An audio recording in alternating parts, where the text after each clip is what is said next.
Welcome to Deepa wire works. பாருங்கள், இந்த maroon கலரும் இந்த சில்வர் கலரும் வச்சு நம்ம ஒரு கூடை பார்க்கலாம். இப்போ இது ரெண்டுமே கிளாஸ் ஒயருங்க.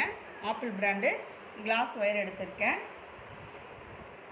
இது வந்து நம்ம பிகினர்ஸ்க்காக சொல்கிறேங்க. கட்டு ஒயர்லேருந்து அளவுகள் பார்க்கலாம். இது 2 அடி ஸ்கேலுங்க. பாருங்கள், இங்கேருந்து அளக்கிறேன். சரிங்களா?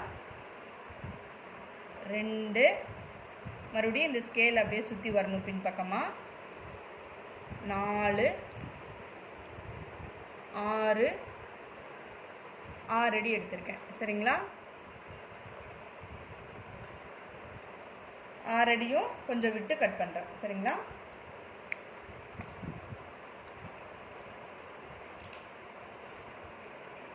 இது மாதிரி நம்ம வந்து 24 கட் ஒயர் எடுத்துக்கலாங்க. 24ல்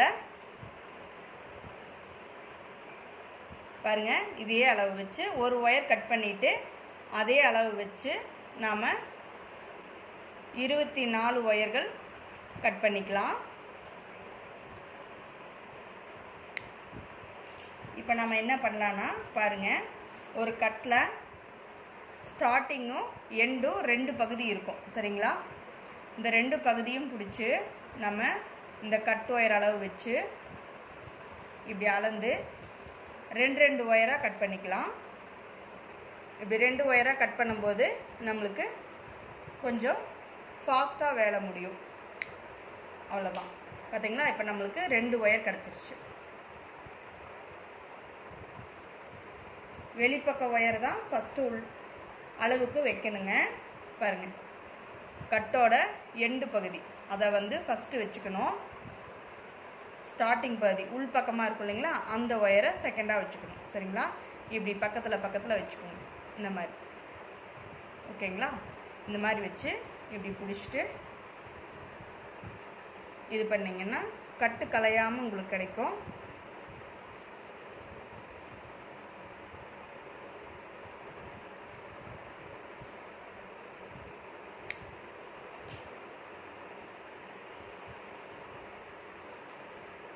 ஒயர் ஏற்கனவே சிக்காக இருந்தால் ஒன்றும் பண்ண முடியாதுங்க.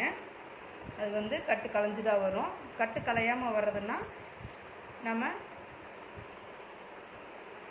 இப்படி சிங்கிள் ஒயராகவும் கட் பண்ணலாம். இது வந்து கொஞ்சம் டைம் எடுக்கும். சிங்கிளாக நம்ம கட் பண்ணிகிட்ருக்கோம். இப்படி ஒவ்வொன்றா கட் பண்ணால் கொஞ்சம் டைம் எடுக்கும்.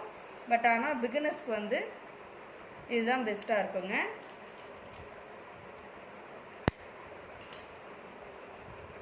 இப்படி